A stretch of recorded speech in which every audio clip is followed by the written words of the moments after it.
Umugandekazi wari icyamamare mu mukino wo gusiganwa ku maguru Rebecca Cheptegei yitabye Imana biturutse ku bisebe bikomeye by'ubushye yagize nyuma yo gutwikwa n'umukunzi we abanje kumusukaho peteroli agashya ku kigero kiri hagati ya 75 na 80%.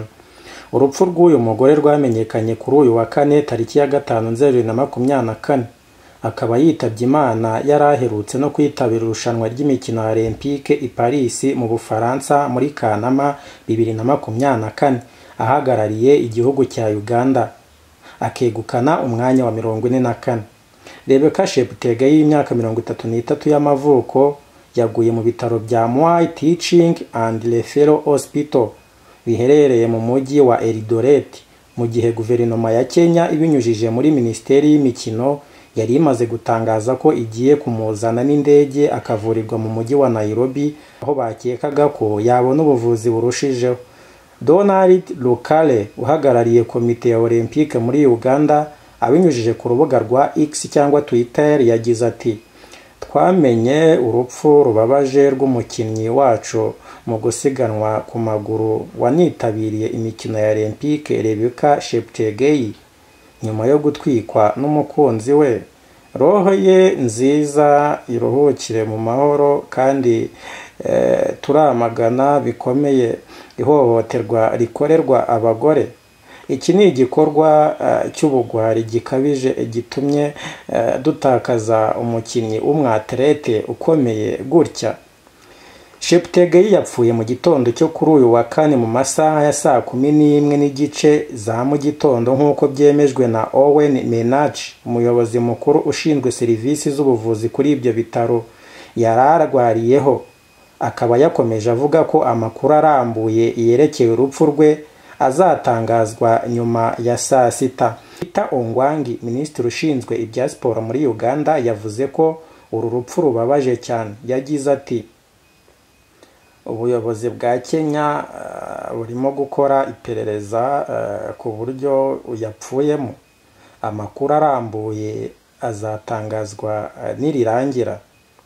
Cheptegei apfuye ari umukinnyi wa gatatu mu basiganwa ku maguru bishwe hagati ya 2021 na 2024 aho muri Kenya nyuma ya Agnes Tirop nawe wishwe n'umugabo we Ibrahim Rotich mu kwezi k'Ukwakira 2021 nk'uko yabihamijwe ndetse akabihanirwa n'urukiko.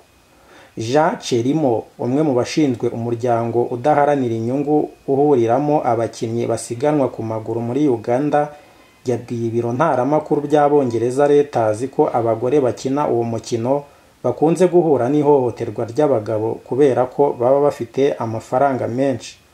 Yagize ati bakunze kwisanga mu mitego yabo bagizi ba nabi baba baje mu buzima bwabo nk'abakunzi babo babihishamo. Rebecca Cheptegei yatwitswe n'umukunzi we w'umunyakenya biturutse ku kibazo cy'ubutaka batumvikanagaho. Ababyeyi ba Cheptegei batangaje ko umukobwa wabo ari we waguze ubwo butaka mu gace ka Trans Nzoia muri Kenya agamije kwegera aho abasiganwa ku maguru benshi b'abanyakenya bitoreza. Abaturanyi ba Cheptegei bavuga ko bumvise atongana n'uwo mukunzi we kuri ubwo butaka bwubatswemo iyo nzu. Jeremiah Ole Kosiyomu, komanda wa polisi mu gace ka Trans Nzoia aho Rebecca yaratuye muri Kenya, yavuze ko uwo mugabo usanzwe ukundana na Cheptegei cyangwa se boyfriend we witwa Dickson Ndiema yaguze ijerekani ya peteroli ayisuka kuri Cheptegei arangije aramushumika n'umuriro. Uretse ko Ndiema nawe ngo afite ibisebe yatewe n'uwo muriro mu gihe yari arimo atwika umukunzi we.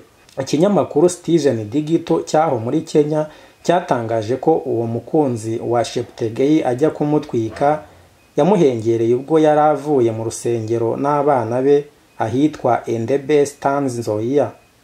Abo bombi ngo bari bamaze iminsi barimo kwitabwaho n'abaganga ku buryo bwihariye specialized treatment ku bitaro bya Moi Teaching and Referral Hospital mu mujyi wa Eldoret. Minisitiri wa siporo muri Kenya Peter Tom yashimangiye ko guverinoma ya Kenya iri mu biganiro na guverinoma ya Uganda mu rwego rwo gukurikirana inzego z'umutekano zibishinzwe ziri ku kazi kazo kugira ngo ubutabera buboneke kuri nyakwigendera Rebecca Cheptegei. Rebecca Cheptegei watangiye umukino wo kwiruka n'amaguru mu 2010, ubu akaba yari uwa kabiri mu bazi kwiruka cyane muri Uganda mu bagore. Siwe wenyine uhuye n'ihohoterwa mu bakina uwo mukino bo muri Uganda, kuko mu 2023 undi umunya-Uganda witwaga Benjamin Kiplaga yasanzwe yapfuye bigaragara ko yakubiswe akicwa n'ibikomere. Mu mwaka wa 2022 undi mukinnyi witwaga Damaris Mute nawe yasanzwe yapfuye, isuzuma ryo kwa muganga rigaragaza ko yishwe anizwe. Nge wakugezagaho iki cyegeranyo nitwa Oliver Rwanda.